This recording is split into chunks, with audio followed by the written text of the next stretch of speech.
it is the news that everyone in Hollywood is talking about this morning. Netflix has announced an agreement to buy Warner Brothers Discovery, sending shockwaves through the entire industry. Joining us now to talk about what this all means for Tinseltown is executive editor of television at Variety, Michael Schneider. Hello, sir. Good morning to you. Thank you for being with us. Absolutely. Shockwaves is right. I mean, we're feeling it right now. Oh, my God. Okay, so let's just get into it. How will this merger impact Hollywood, and why is the industry worried? And, of course, what does it mean for, like, actors, directors, producers, and crews? Yeah, I mean, partly it's the great unknown, first of all, and the knowledge that, yeah, it's going to impact everyone. This is the kind of deal that's sort of a generational deal. It's huge. It puts, first off, just all of streaming practically under one roof. As much as 87% of all streaming will be owned by one company, and that's just for starters. This could have impact, wide-ranging impact on all corners of this industry. Michael, it's Frank Buckley. You know, Ted Sarandos, as late as late October, was saying Netflix is not interested in legacy media networks. What changed? Well, they're not buying the networks. The original plan was Warner Brothers and Discovery were splitting into two, so that Discovery, the new Discovery company, would have all the cable networks except for HBO, of course, because that's the golden goose. But that will continue. So Netflix is only acquiring HBO. But to your point, what's interesting is that Netflix, for the longest time, said that they're not interested in acquiring anyone. They're about building. Even up until a couple of months ago, when they were asked about were they interested in buying Warner Brothers, they seem to say, not really. That's not what we do. We've never done a big deal like that.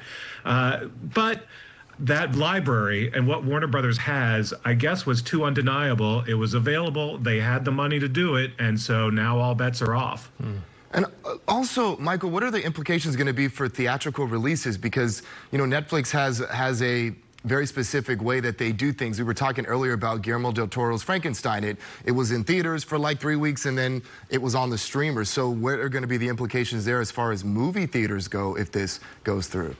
I mean, that's one of the big concerns. And, short term, not much. Warner Brothers has deals with theaters going to at least 2029. But long term, the big question is what does happen? And, Netflix is not quite saying what they would do in the future, other than to say that they do want to narrow those windows. And so the fear is ultimately that maybe movies are in theaters for only a couple of weeks and then move to Netflix the way Netflix films do right now.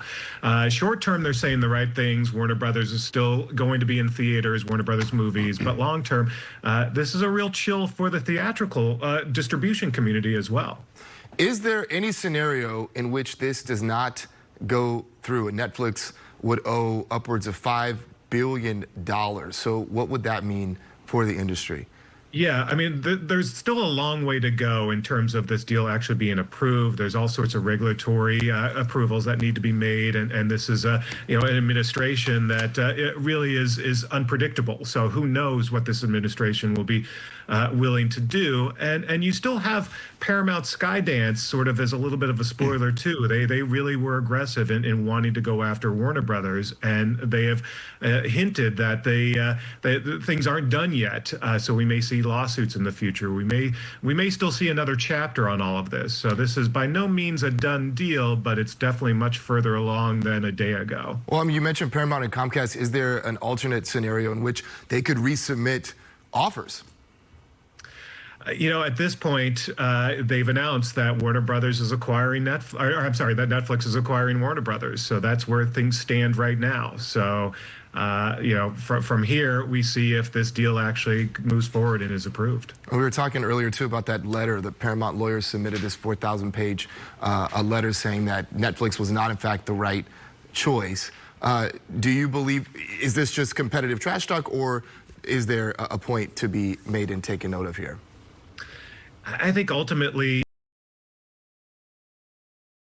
industry, for the community, you have, on one corner, if Paramount Skydance were to purchase Warner Brothers, you lose one of the major studios in Hollywood.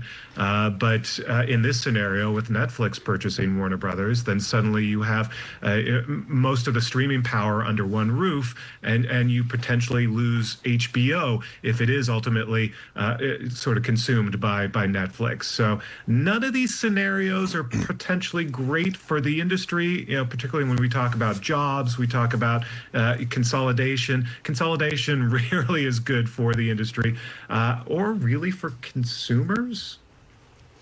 We shall see. Thank you, Michael. We appreciate you very much for being with us and offering us perspective on this. And of course, everybody will continue to watch this story very closely.